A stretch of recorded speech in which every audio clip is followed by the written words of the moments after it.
गौरीटापबाटै गरौँ न। आजभन्दा कति वर्ष अगाडि तपाईँ त्यहाँ पुग्नुभयो? गौरीटापमा ठ्याक्कै 10 वर्ष भयो। 10 वर्ष भयो। ठ्याक्कै 10 वर्ष। 10 वर्षमा एकजना व्यक्ति पुगेर चहल पहल गर्दाखेरि त्यहाँ ठुलो माहौल बन्दो रहेछ भन्ने एउटा ज्वलन्त इक्जाम्पल तपाईँ। अब त्यो तपाईँहरूले भन्ने कुरा हो, त्यो चाहिँ म 0 ठाउँमा गएर एउटा सिर्फ एउटा सानो प्लास्टिक टाँगेर बसाएको थिएँ। त्यो प्लास्टिक पनि एकदिन त राति नै उडाएर झन् निकै तल पुर्याएको थियो होइन। जङ्गलको बिचमा हो नि तपाईँ बस्नुभएको सुरुमा त? जङ्गलको बिचमा हो नि होइन? एकदम गौरीटाप त अब जङ्गलको बिचै हो। वरिपरि हेर्दा त जङ्गलै छ, तर बिचमा हेर्दा पाहाड छ पुरै होइन। अलि डाँडा भनौँ न, डाँडा छ, खालि डाँडा जस्तो छ। वरिपरि गुराँसका बुटहरू लटरम्म छन्। भनेको तपाईँ 10 वर्ष अगाडि एउटा पाल ओढेर सुरुवात गर्नुभएको होइन? तपाईँ के सोचेर त्यहाँ पुग्नु भएको? अथवा तपाईँ म यहाँ मेरो बसोबास गर्ने क्षेत्र चाहिँ यो हुनसक्छ है, यो चाहिँ उपयुक्त गन्तव्य हुनसक्छ, अथवा म सुरक्षित रहन्छु, अथवा मेरो लागि उपयुक्त हो भनेर कसरी सोचेर त्यहाँ जानुभएको हो? हजुरको म चाहिँ एउटा वास्तवमा यो साधना हाम्रो देशका यस्ता सिद्ध भूमिहरूतिर साधना ध्यान गर्दै गर्दै हिँड्ने क्रममा म एउटा यो पूर्वी भेगमा चाहिँ मेरो एउटा आफ्नो ध्यान दृष्टिबाटै मैले त्यो देखाइसकेपछि म घुम्दै गएँ। अझ त्योभन्दा हजुरको म सुरुमा त गएर त लौरेश्वर भन्ने बनाएँ। अनि त्यहाँ मलाई त्यो लौरेश्वरमा चाहिँ अलिकति ध्यान त्यस्तो लागेन, खुलेन। नगएपछि त्यहीँबाट म त्यहीँ बस्छु, म मेरो लागि भनेर गएको थिएँ र म अहिले पनि मेरो लागि भन्दिनँ। वास्तवमा मेरो भने केही पनि छैन, म भन्ने नै केही पनि होइन क्या। हामी कसको शरीर हो, के हो, कसको थाहा छैन त। र त्यहाँनिर एउटा मैले यसो हेरेँ, एउटा धार्मिक र पर्यटकको धेरै एउटा चाहिँ सम्भावना बोकेको त्यो स्थान लागेपछि मलाई त्यहाँ विशेष गरी 1 महिनाको साधना गर्नु थियो। साँच्चै नै भने म 1 महिनाको साधना गर्छु त्यहाँ। र किनकि त्यो एउटा शास्त्र कहिले कता कता सुनिएको हुन्छ। शास्त्रमा मैले पढ्दाखेरि चाहिँ हिमाल सबै देखिने ठाउँको हामीले ध्यान साधना अति उत्तम मानिन्छ। त्यो अति उत्तम मान्ने भने त्यो ठाउँ चाहिँ हेर्दाखेरि किनभने गौरी शङ्करदेखि कञ्चनजङ्घाका हिमाल सबै देखिने। लगभग भनौँ न हजुरको विश्वका 8000 भन्दा माथिका जो हिमाल हजुरको नेपालमा 8वटा मानिन्छ भने 6वटा एकै ठाउँ देखिने ठाउँ त्यो। त्योभन्दा उत्तम त ध्यानको लागि त हजुरको कुनै हुनै सक्दैन। त्यसै पार्वती हिमाली पुत्री गौरी भन्छौँ नि हामीले, त्यसै भनेको होइन। र त्यस्तो दिव्य भूमिमा म साधना गरेँ। त्यो 1 महिनाको साधना गर्दै जाँदाखेरि त्यहाँनिर झन् एउटा ऊर्जा थपियो। ऊर्जा थपिँदै गएपछि यो ठाउँलाई के गर्नुपर्छ है भन्ने एउटा चाहिँ मेरो भाव आयो। र मैले सरकारलाई पनि त्यति बेला गाउँपालिकालाई भनौँ नगरपालिकालाई मैले गजगजाएँ, तर कसैले पनि साथ दिएन सुरुवातमा। अनि अहिले पनि छैन त्यो धामकै लागि भनेर, अहिले पनि छैन। किनकि मैले आसपासको क्षेत्रमा संरचना बनाउने काम चाहिँ संरक्षण भए, तर त्यो जुन धार्मिक क्षेत्रभन्दा बाहिरका संरक्षण मनोरञ्जनको हिसाबमा चाहिँ बन्यो होइन। जुन धार्मिकको हिसाबमा बन्नु थियो, एउटा आध्यात्मिकको पाटोलाई बन्नु थियो, त्यो खालको चाहिँ बनेन। अब मेरो व्यक्तिगत सोचले चाहिँ मैले अघि भने मेरो लागि होइन, मैले त्यो ठाउँलाई चाहिँ एउटा कस्तो सोच बनाएको थिएँ भने अहिले मान्छे धेरै भड्काउको समय छ। मान्छे यहाँ कहाँ जाउँ, के गरौँ, कसरी आनन्द लिउँ भने छटपटेको समयको मानिसलाई एउटा जस्तै हाम्रो छन् नि, जस्तै यहाँ ओशोहरू छन् होइन, जस्तै विपश्यनाहरू छन्। त्यहाँ विदेशी मान्छे कति आएर चाहिँ तपाईँको महिनौँ साधना गर्छन् होइन। त्यो ठाउँलाई मैले चाहिँ त्यो हिसाबले बनाउन एउटा सोच थियो मेरो चाहिँ। तर त्यो किनभने अब यो समाज साधुको कुरा कसले सुन्छ र? एउटा कुरो के छ भने अब यो त राजनीतिको देश, नेताले चलाएको देश हो। किनभने विद्वानले चलाएको देश। अब बुद्धिमानले चलाएको भयो भने सिस्टमेटिक बन्छ जे कुरा पनि। अब हामीले विद्वानले चलाएको देशमा अब हामी जस्तालाई काम गइनछ, अर्कै तरिकाले जान खोज्यो। तर त्यो नभइदिए राम्रो हो। एउटा चाहिँ एउटा आध्यात्मिक क्षेत्र बनाउँ, एउटा धार्मिक क्षेत्र बनाउँ, एउटा चाहिँ तपोभूमि बनाउँ होइन। त्यो तपोभूमिको लागि अति उत्तम छ। किनभने हजुरको माता गौरीले पृथ्वीमै पहिलो तपस्या गरेको ठाउँ हो त्यो गौरीटाप भनेको। अर्थात् चाहिँ माता गौरीले तपस्या गर्नुभयो, तर तिनको पछाडि कसैबाट पनि पहिचान नभइसकेपछि त्योलाई चाहिँ एउटा गाईले चिनाउने माध्यम भयो। त्यो गाईको नाम थियो गौरी, जुन चाहिँ एउटा बिचमा शिला छ। हो त्यो बिचमा शिला चाहिँ कसरी भयो भन्दाखेरि एउटा गौरी नाम गरेको गाईले त्यो गोठमा जुनै तरिकाले पनि बाँध्दाखेरि त्यहाँ फुकेर त्यहाँ दुध दियो। दुध दिने क्रममा एक दिन चाहिँ अब त्यति बेलासम्म बाघले चाहिँ त्यो गाईलाई अट्याक गर्दाखेरि चाहिँ गाई चाहिँ गोठमै पुग्यो, तर त्यो गौरी गाईको पाइला चाहिँ त्यहाँ त्यो शिलामा छाप बस्थ्यो क्या। त्यति बेलाको भाषामा चाहिँ टाँकै भनिन्थ्यो। अब भाषा परिवर्तन गर्यो हामीले अहिले, अब खुर भन्न थाल्यो, के भन्न थाल्यो। र त्यहाँको मानिसले के चिन्यो भन्दा त्यो देवता चिनेन, माता गौरीले तपस्या गरेको के हो भन्ने कुरा खोजेन। त्यहाँनिर खोजे के भन्दा उसको गौरी गाईले दुध दिएको ठाउँ भएर उसको गाईको नाम चाहिँ त्यहाँ राखियो, गौरीटाप। गौरीटाप। त्यो गौरी तपाईँ पुग्नुभन्दा अगाडि नै अलरेडी त्यो संरचना थियो त्यहाँ। सम्बन्ध र मन्थनसँग चाहिँ जोडिएको चिज हजुरको अलरेडी त पुस्तौँ पुस्ता युगौँको अगाडिको नि सत्ययुगको, जहाँ गौरीको रूप हुँदाखेरिको त्यो त एउटा अगाडिको युग थियो। त्यसको दोस्रो युगमा सतीदेवी हुनुभयो। अब त्यसको चौथो युगमा बल्ल पार्वती हुनुभयो। भने त कति कति एउटा हुन्छ नि, त्यो चाहिँ वैदिक सनातनभित्रका त्यो शिला हुन् कि एकदम वैदिक शिला हुन्। त्यो कसैले बनाएको होइन, कसैले केही गरेको होइन, सिँगार पेटार नगरेर जस्ता जस्तै राखेको अर्थले पनि त्यो एउटा वैदिक बहुत वैदिक शिला हुन्। जस्तै हाम्रो काठमाडौँको चाहिँ पशुपतिनाथभन्दा त्यो विश्वनाथ चाहिँ पहिलाको भनिन्छ। त्यो यहीँ त खोजी भएको छैन भने हाम्रो त्यहाँ त के खोजी हुन्छ। ओके, भनेको त्यो ठाउँ यस्तो ठाउँ छ कि तपाईँ एका बिहानै उठेर ध्यानमा बस्नुहुन्छ, आनन्दको ध्यान सकेर आँखा खोल्दाखेरि अगाडि सेता हिमालहरू, सगरमाथा सहितका हिमालहरू मजाले देख्न सकिन्छ। त्यसले थप आनन्द, थप सन्तुष्टि दिलाउँछ। त्यहाँनिर किनभने हजुरको जब त्यसरी हेर्दा जहाँ हामी यहाँ हेर्छौँ नि फलानाको घर ठुलो, दोस्रोको घर ठुलो घर कत्रो बनायो, जस्तै फलानाले गाडी लिएर हिँड्यो भन्ने हाम्रो यहाँ एउटा त्यो भाव आउँछ भने हामीसँग चाहिँ प्रकृतिको लोभ लाग्छ क्या। आहा कति राम्रो हिमाल, कति राम्रो त्यो फुल फुलेको भन्ने हाम्रो त्यसले चाहिँ स्वार्थमा गएन क्या। हामी त्यसलाई लोभमा नि गएन, त्यसलाई कुनै पनि पापको दृष्टिले पनि हेरिएन, हामी शुद्ध भावनाले हेऱ्यो नि। प्रकृतिको काखमा ध्यान गर्दाखेरि चाहिँ कति आनन्द, कति फाइदा हुन्छ। थोरै कुरा तपाईँले आफ्नो जीवनबाट के बुझ्नु भएको छ र पढाइबाट के बुझ्नु भएको छ थोरै बताउनुहोस् न। हजुरको अब यसलाई भन्नुपर्छ ध्यान रेगर्ड हजुरले जोड्नुभयो होइन। यो साँच्ची नै भने शुद्ध एउटा मेडिटेसन हो अङ्ग्रेजमा भन्नुपर्दा। यो के भन्छु भन्दाखेरि हाम्रो यो घाँटीभन्दा मुनिको शरीरलाई एकदम सही ठाउँमा सधैँ फ्रेस राख्नको लागि भनेको योगा हो। योगाले जस्तै हजुरले बाइक लिएर कुनै हिँड्नुहुन्छ भने त्यो बाइकलाई सधैँ चलाएर त्यसलाई ठिक ठाउँमा राख्नु, त्यसले कन्डिसनमा तपाईँलाई गन्तव्यमा पुर्याउँछ। यो शरीर पनि हाम्रो त्यही नै हो। जतिवटा त्यो गाडीमा उसमा पार्ट पुर्जा हुन्छ भने हाम्रो शरीर पनि त्यस्तै हुन्छ। र हामी यहाँ अहिले मेरो नसा च्याप्यो भन्छौँ, कोही नसा खियो भन्छौँ भने अब त्यो के हो भने त वास्तवमा कुनै पनि खिँदैन। त्यो कारण के भएको भन्दाखेरि त्यो नचलिकन बसायो भने त्यो जाम भएको। त्यो योगाको अर्थ चाहिँ त्यो हो, शुद्ध मेडिटेसन हो। कुनै देवता प्राप्त, भगवान् प्राप्त होइन, ऊ आफू स्वस्थ रह, तिम्रो शरीरलाई जहिले पनि फिटमा राख भनेर योगा गरिन्छ नि। तपाईँको अब हामी विभिन्न कुरा सोध्छौँ। अब हाम्रो आहार विहारदेखि लगेर हरेक कुराहरूमा चाहिँ तपाईँको सही विचार सोच्ने भन्दा गलत विचार सोच्ने खालको आहार विहार हुनाले गर्दाखेरि घाँटीभन्दा माथिकोलाई ब्रेनलाई सफा गर। जो हाम्रो यहाँ एउटा मेमोरी हुन्छ, जस्तै हामीले एउटा मोबाइल बोक्छौँ चाहिँ किनभने हजुरको 4 GB को त्यो मेमोरी हालेको छ भने 8 GB को चाहिँ राख्छु भन्दा त त्यसले त ह्याङ बनायो नि। अहिले हाम्रो सेम त्यही भइरहेको छ। अहिले अधिकांश मान्छेलाई राज्य चलाउनेदेखि लगेर एउटा हाम्रो निजामती कर्मचारीदेखि लगेर हाम्रो माइन्ड चाहिँ कहाँ पनि त 8 GB 4 GB ले चाहिँ राम्रो फ्रेसमा राख्यो भने त्यसरी पुरै काम गर्छ। तर हामीले राख्न खोजेको छ के भन्दा 8 GB को मेमोरी चाहिँ राख्न खोजेको छ। तर हामीले त 4 GB लाई नै चलाउन सक्यौँ भने त्यसले चाहिँ फेरि सबै कुरा ब्यालेन्समा मिलाउँछ क्या।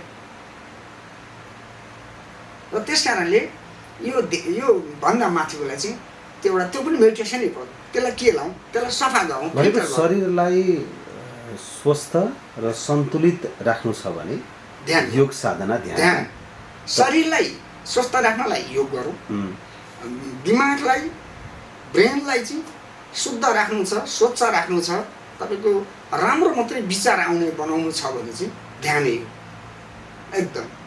खानेकुरा र विचारमा हामी जस्तो खानेकुरा खान्छौँ त्यस्तै विचार आउँछ भन्नुभएको थियो नि तपाईँले। हजुर एकदमै हो, त्यो सत्य हो, एकदमै एकदमै। भनेको मांसाहारीहरू चाहिँ अलिक बढी आक्रामक हुन्छ। बस एउटा जर्मनले हजुरको चाहिँ एकचोटि प्रमाणै गराइदियो त होइन, एकचोटि एकपट्टिको सिसाभित्र राखेर मांसहरू मात्रै दियो होइन, अर्को साइडमा गएर सागसब्जी मात्रै दिँदाखेरि त एउटा साइन्टिस्टले उनीहरूले पनि प्रमाणित गरिसकेकै कुरा हो नि त। जस्तै त्यो त धेरैवटा विज्ञहरूले प्रमाणित गरिसके, किनकि उसको एउटा क्रोधको एउटा भाव आउँछ जो मांसहरू हो, क्रोधको आउँछ भने जो सागसब्जी खानेहरू शान्तले एउटा सोचेर विचार पुर्याएर हरेक कुरामा बोल्छन्। अब हाम्रो यो नेपालमै पनि हेरौँ न, यहाँ हाम्रै एक किसिमको योगी साधु सन्त त्यति आउँदैन होइन, फिल्डमा आउँदैन, बाहिर देखिन्छ नि पण्डित भन्छौँ एक किसिमले सप्ताह लगाएर हिँड्ने आउँछ नि, उहाँलाई त्यहाँ जतिसुकै गाली गर्नुहोस् न उहाँ रिसाउँदैन, भित्रभित्रै सिद्धिने आफ्नो ठाउँमा छ तर बाहिर क्रोध निकाल्दैन।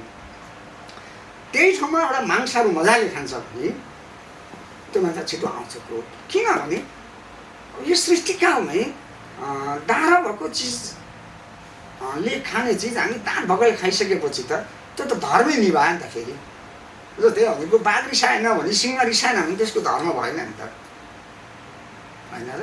जस्तै हामीले उसले खाने आर्ची हामीले दिइदिएपछि त्यो त हाम्रो स्वाभाविक आर्ट त्यही आउँछ नि। जौरेको ठाउँमा मकै फल्दैन नि त, जो नै फल्छ नि, त्यो आरमा त्यति छ। अब अहिले किनभने हामीले जस्तै हाम्रा पुर्खाहरूले गाउँमै बस्थे, आफ्नो एउटा चाहिँ खेती गर्थे, शुद्ध खानाहरू खान्थे, उहाँहरूलाई किन सत्य नमान्थे। अहिले हाम्रो समयमा किनभने 10,000 कसैलाई सापा दिनु पनि कागजमा नगरिकन दिँदैन, किनकि त्यो विचारको कमजोर हो, सोचाइको कमजोर, विश्वासको कमजोर हो। त्यति बेला किनकि शुद्ध आहार हुन्थ्यो, शुद्ध विचार हुन्थ्यो, एउटा बोलीमा विश्वास हुन्थ्यो। आफूले धेरै फरक पर्छ हजुर हामीले। तपाईँ आफै फिल गर्नु होला, कुनै बेला शान्त एउटा सागसब्जी मात्रैबाट जुन अन्न त लिनै पर्ला होइन, काम गर्ने त कर्म त लिनै पर्छ, त्यो केही दिन तपाईँ ट्राई गर्नुहोस्, फेरि त्यो केही दिन मांसहरूको ट्राई गर्नुहोस्। त्यो आफूलाई आफै अनुसन्धान गर्ने विषय हो क्या यो वास्तवमा भन्ने भन्दा पनि। अब तपाईँ त्यो व्यक्तिले त आफैले त्यो एउटा अनुसन्धान गर्नुहुन्छ, तपाईँले आफैले फिल गर्नुहुन्छ क्या। आत्मसम्मान खोज्न हिँड्नुभयो होला सम्भवतः, आज 20 वर्ष अथवा 2 दशकभन्दा बढी भइसक्यो होइन त, घर गृहस्थी छोडिदिनु भएको। काठमाडौँ छोडेर 20 वर्ष भयो। त्योभन्दा अगाडि र त्योभन्दा पछाडिको अलिकति तपाईँको आफ्नो जीवन जति भन्न मिल्छ, तपाईँ 20 वर्षभन्दा अगाडि कस्तो हुनुहुन्थ्यो र अहिले 20 वर्षको यो जुन पिरियडमा कस्तो बन्नुभयो त? एउटा उयो बन्ने भन्दा पनि एउटा हाम्रो विचारलाई अलिकति परिवर्तन गरिँदो रहेछ होइन। जस्तै मेरो स्वरूप त मैले फेर्न सक्दिनँ, स्वरूप त यही नै सकिँदैन होइन। एउटा अब हिजोकोमा अलिक कलिलो गाला थियो भने अहिले अलिक छिपियो गाला भयो होला होइन। हिजो भर्खर जुङ्गा मात्रै आउँदै थियो, दाढी बढ्यो होला, त्यो एउटा विचार र हाम्रो यो प्रकृतिले नै हामीले चेन्ज गराएको देख्नु पाएँ। हिजोको दिनमा म ठिक थिएँ, हिजो पनि एउटा म पनि एउटा आफैले एउटा स्कुल पनि चलाएको थिएँ मैले, काठमाडौँ जस्तो ठाउँमा एउटा प्राइभेट स्कुल त्यति बेला चलाएको थिएँ मैले, मावि स्तरकै थियो र त्यो पनि थियो। सँगसँगै म जागिरी पनि थिएँ, एक किसिमको नेपाल आइलिङमा थिएँ म होइन। त्यो गर्दा गर्दै मलाई एक किसिमको भइराकी लाग्यो। मलाई एउटै कुरा किन मन पर्दैन थियो त्यति बेला भने, जुन अहिले एउटा यो विभिन्न यो भ्रष्टाचारको कुरा आउँछ नि हजुरको, आजभन्दा 23 वर्ष अगाडि पनि यो भ्रष्टाचार भने पुरानै जब थियो क्या। म आफै जागिर छोड्दाखेरि त्यो आइलिङमा जागिर छोडेको त्यो भ्रष्टाचारी देखेर दिक्क लागेर मैले जागिरै छोडेको हुँ। राजीनामा दिएर मलाई यो यस्तो ठाउँमा जागिर खान्न बरु भनेर, त्यो अहिले यस्तो हुन्छ भनेर मैले सोच्थेन, एकदम रियलमा त्यो थिएन। तर त्यो एकदमै मन नपर्ने क्या, त्यति बेला चाहिँ भित्रैबाट त्यो चाहँदैन थियो कि यो शरीरले। अब म 2 वर्ष केन्द्रमै थिएँ, अनि कुनै एकजना त्यो एउटा राजनीतिमा नटासी नहुने नै थियो त्यति बेलाको समयदेखि नै, नाम नलिउँ। अब एकजना कुनै मन्त्रीले तपाईँ एयरपोर्टमा गएर हेरिदिनु पऱ्यो भन्नुभयो। म एयरपोर्टमा जाँदाखेरि त मैले यतिसम्म विचित्र भेटिरहेको छु कि त्योभन्दा समयमा अब हजुरको सबै सिनेमामै आउँथ्यो त्यति बेला तेलहरू, पछि बनेको मात्रै यता आउँथ्यो त। कुनै शीर्षक नभेटेर हाकिमको कुकुरको खर्च त्यो ट्याङ्की बराबरको 20 रुपियाँ छुट्याउनु पर्ने चलन रहेछ क्या। त्यो देखेर मलाई बडो दिक्क लाग्यो। मैले त्यहाँ कति 15 मिनट पनि म बसिनँ। कुनै शीर्षक बाँकी छैन कि अब त्यहाँ त्यो एउटा भ्रष्टाचार गर्न त्यो, किनभने हजुरको सिम्पल कुरा त्यति बेला मैले जाँदाखेरि 50 पैसा पर लिटरमा नाफा निक्लिँदाखेरि हजुरको हाम्रो होल कर्मचारीले तलब खुवाउन पुग्थ्यो। नाफा निक्लिन्थ्यो 9 रुपियाँ 75 पैसा निक्लिन्थ्यो त्यो बेला। त्यो सबै आफ्नो आफ्नो हाकिमहरूको भाग लिएर पनि त्यति देखिन्थ्यो। अनि त्यसले चलखेल हुन्थ्यो क्या। भनेपछि त्यो दिक्क लागेको कारणले पनि अनि म बिचमा त्यतिकै बसेँ। अनि अटोमेटिक एक किसिमको बैरागी आयो मलाई कता कि बैरागी भन्दा नि हजुरको एउटा नराम्रो बिमारी भयो क्या। म बिमारी भएँ अनि म हस्पिटल पनि गएँ, धेरैचोटि गएँ, धेरै केही नहुने त्यसको केही उपचार नलिएपछि एकचोटि यस्तै अचानक चाहिँ हजुरको एउटा गुरुकोमा पुगेँ। गृहस्थीमा भएको त गृहस्थीको कुरा नै मान्नु पऱ्यो। म पहिला त्यस्तो यो माताहरू यस्तो यो जानुपर्छ यस्तो मलाई विश्वास नलाग्ने क्या, हरेक विश्वास नलाग्ने। त्यहाँबाट उहाँले त्यो एकजना मेरो गुरु, अहिले मैले गुरु मानेको छु उहाँलाई।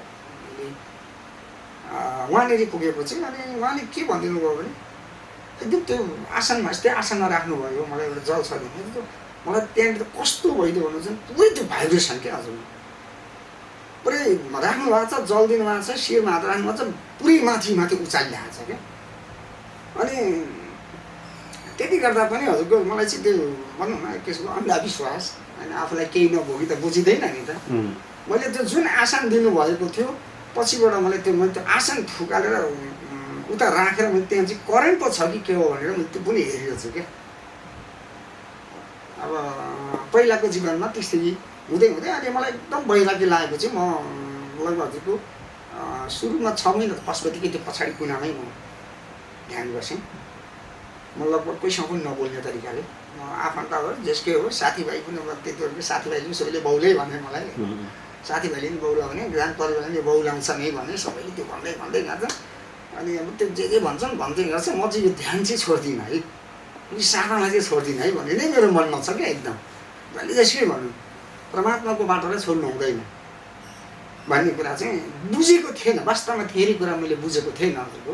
त्यो हुँदै त्यसो गर्दै लगभग 6 महिना यहाँ बसेपछि म यहाँ पनि मलाई डिस्टर्ब भएको चाहिँ म चाहिँ जङ्गलतिर गएँ, नागार्जुनमा म लगभग 3 महिना जस्तो त्यहाँ बसेँ। म बाघासन भन्छ हाम्रो, त्यो एकजना गुरुले फेरि के दिनुभयो मलाई त त्यति नबुझ्ने, एउटा बाघकै आसनमा बस्दिने भनिदिनु भयो। बाघकै छाला सामान्य बाघकै उहाँले लगाएको युज गरेको रहेछ। अनि त्यही चाहिँ लाएर बस्, अरू कुनै पनि सिलाएको वर्षमा लगाएर कुनै पनि वर्षमा नला भनिदिनु। त्यति बेला त खोज न हो विभिन्न मान्छेको खोजको समयमा। अनि त्यो लाएर म लगभग हजुरको 3 महिना बसेँ। म त्यो कोही गए पनि नबोल्ने तरिकाले किसिमको लाटोको एक्टिङ गरिदिन्थेँ। अनि त्यो मान्छेले दोहोरो कुरा गरेर डिस्टर्ब हुन्छ भन्ने खालको आउँथ्यो क्या, बोल्न पनि मन नलाग्ने क्या। त्यस्तो हुँदै हजुरको फेरि त्यहाँबाट यो उहाँ गएँ, गुप्तेश्वर भन्छ यो पर्वत जिल्लामा, त्यो धेरै दिव्य गुफाहरू छन् त्यहाँ। अनि त्यहाँ बसेँ हजुरको 45 दिन। त्यहाँबाट फेरि त गोर्खाको माथि बसियो। त्यस्तै गर्दै हजुरको हिँड्दै गएपछि म मुक्तिनाथमा पुगेपछि बल्ल सोलु पुगेको हो। एउटा कुरो जीवनलाई आफूले आफै चिन्नु चाहिँ पर्दो रहेछ क्या। जब हामी ध्यान साधना भन्छौँ नि, धेरै व्यक्तिहरू हुनुहुन्छ, यो हजुरहरूलाई पनि एउटा यो जानकारी होस्, हामी ध्यान गरिरहेका छौँ भने पहिलोबाट ध्यान गर्ने व्यक्तिले आफूभित्र भएको डर हटाउनु पर्यो। त्यो डरले कहिल्यै पनि त्यो साधनालाई पुरा गर्न दिँदैन, त्यसले भय ल्याइदिइरहन्छ। फलानाले के भन्ला कि, फलानाले कसो गर्ला कि, फलानाले के गर्ला कि, केही चिज आएर पो मलाई यो गर्छ कि भन्ने एउटा उसको मनमा आइरहन्छ। सबभन्दा पहिला त्यो डर हटाएपछि तपाईँ जुन ठाउँमा गएर बसे पनि हजुरको त्यो तपाईँलाई साधना ध्यान लाग्छ। त्यो ध्यान बस्दा पनि एउटा कति त्यो ध्यान भनेको अर्थ चाहिँ पहिला म को हुँ, मेरो भित्र के छ र मेरो जीवन के हो। म त मानव चोला लिएर आएँ, मानव चोलाले गर्नुपर्ने के हो भनेर पहिले आफूलाई आफू चिन्नु पर्यो। त्यसपछि मात्रै अरू चिनिएको क्या। तपाईँ परिवारलाई नै छोड्न सक्ने अवस्थामा कतिखेर पुग्नु भयो त? अब म त्यो ध्यान गर्दै गर्दै भनेको ध्यान गर्दा गर्दै हो कि ध्यान गर्नुभन्दा अगाडि नै छोडेर हिँड्नुभयो? नहीं यस्तो हजुरको सुरुमै मैले त्यो पछि ध्यान गर्न लागिसकेपछि त्यतिकै म बाहिरै निस्केँ। एउटै कुरो हजुरको यो परिवारलाई छोड्ने भन्ने कुरा आउँदैन, छोडेको कसैलाई पनि हुँदैन, समातेको पनि कसैलाई हुँदैन, राखेको पनि कसैले हुँदैन। यो हाम्रो एउटा बाहिरी भनाइ मात्रै हो छोडेको भने, त्यो कसैले कसैलाई छोडेकै हुँदैन। मेरो प्रारब्ध कति थियो जस्तै तपाईँसँग अहिले मैले 2-3 वर्षमा कति भेट भयो होइन, यो तपाईँको आज फेरि यहाँ आएकोलाई मैले आज भेट्नु थियो, बिचमा ग्याप हुने एउटा प्राप्त थियो, आज भेट्नु परेको थियो। तपाईँ मेरो केही थियो पुनर्जन्मकोदेखि केही जोडिएको थियो, न त हजुर जस्तो कति आउँछन् कति जान्छन् सबैसँग जोडिँदैन, यो प्राप्त भयो। कसैले छोडेको भन्ने हुँदैन। जब तपाईँको हाम्रो शरीर छोड्छ, शरीर चेन्ज हुने हो, जब त्यो आत्मा त कहिले पनि छुट्दैन, मर्दैन भनौँ एकछिन ठाडो भाषा, हाम्रो आत्मा त कहिले मर्दैन। जस्तै हजुरले यो ज्याकेट जस्तो चेन्ज गर्नुभयो, हाम्रो शरीर त्यस्तै चेन्ज गर्ने हो, मात्र त्यति। कति वर्ष भयो तपाईँ आफ्नो घरमा फर्किएको, घरै नगएको? त्यही त 20 वर्ष लाग्यो। 20 वर्ष भयो होइन, 20 वर्ष भयो भने तपाईँलाई जाउँ पनि लाग्दैन? लाग्दैन, त्यहाँ गएर सिद्धिहाल्नु।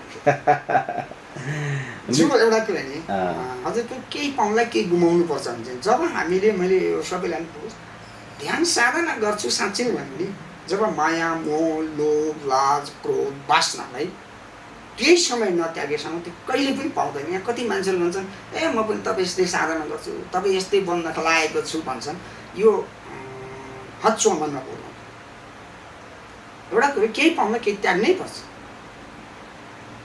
जस्तै एकछिनको लागि मैले जस्तै काठमाडौँमा बसेको थिएँ, मेरो घर थियो होला, म अर्को घर बनाउँथेँ होला, 2-4 घर बन्थ्यो होला, तर त्यो मेरो हुन्थ्यो नि त। जस्तै अहिले त्यहाँ बनाइएको छ नि, जस्तै मैले ओखलडुङ्गाको गुरुकुल बनाइयो, त्यो गुरुकुल त मेरो लागि त भएन, सबैको लागि भएन। जस्तै अहिले सल्यान पनि गुरुकुल छ, हजुरलाई थाहा नै छ। त्यो त्यहीँ भन्थे, मलाई नै भनेकै हुनु त त्यो फलानाको क्षेत्रको छोरा अरे यहाँ गुरुकुल खोल्छ भन्ने मान्छेहरू अहिले पनि छन् होइन। त्यो समाजलाई राम्रो काम गरिदिइरहेको। जस्तै मेरो लाइन यही भएकोले गर्दा त्यही लाइनबाट के हुन्छ नि त्यो सक्ने आफूले बोलेर हुनेछ भने त्यो कर्म गरिदिइरहेको, समाजलाई गर्ने, समाजलाई हो। जस्तै मैले अहिले हजुरले अघि फर्स्ट भन्नुभयो तपाईँले त्यहाँ बनाउनु भयो तपाईँको लागि, त्यो मेरो लागि होइन। अब लगभग मैले त भनिसकेको छु, तपाईँको मिडियाबाट पनि बुझौँ, त्यो समयको सहित अब यो शरीरको कति बढ्नु थियो, भोग पुग्दै आउँदैछ कि न जस्तै लाग्छ मलाई। मैले जुन खोजेको भन्दा ट्र्याकभन्दा बाहिर गयो भने म त्यो ठाउँमा साधना गर्न सक्दिनँ। मेरो त मात्रै एउटा त्यो ठाउँ चिनाइदिनु थियो, त्यो अति दिव्य भूमि थियो। त्यो दिव्य भूमिलाई दिव्य भूमिकै ठाउँमा विश्वमा चिनाइदिउँ भन्ने त्यो ठाउँलाई एउटा सोलुमा, त्यो हजुरलाई थाहा छ त्यस्तो खालको छँदा पनि थिएन। लगभग सोलु ओखलडुङ्गा भोजपुरमै खोटाङमा पनि छैन लगभग होइन। साधु सन्त गएर त्यसरी हजुरको सङ्घर्ष गरेर बनाएको आश्रम त छैन नि। जस्तै अब पहिला सदानन्द बाबाले गरेको भोजपुरमा छँदै थियो होइन, त्यो त आफ्नो ठाउँमा छ। र स्थानीयकै लागि एउटा प्रमोट होस्, त्यो ठाउँ बनोस्, भोलि त्यहीँको मान्छेले एउटा केही गरी खान पाउन् होइन भन्ने मेरो चाहिँ सोच हो। र किन त्यहाँ केही बन्दा पनि त्यहाँको स्थानीयलाई प्रत्यक्ष रोजगार पुग्ने गरी एउटा केही गरौँ। अब अहिले हामीले त्यहाँ के गर्यो, त्यो प्रकृतिले रमाइराखेका ठाउँमा फलनका अग्ला अग्ला मोटा मोटा फलन र गाडी हो होइन, त्यसले त स्थानीयलाई केही पनि फाइदा भएन नि त।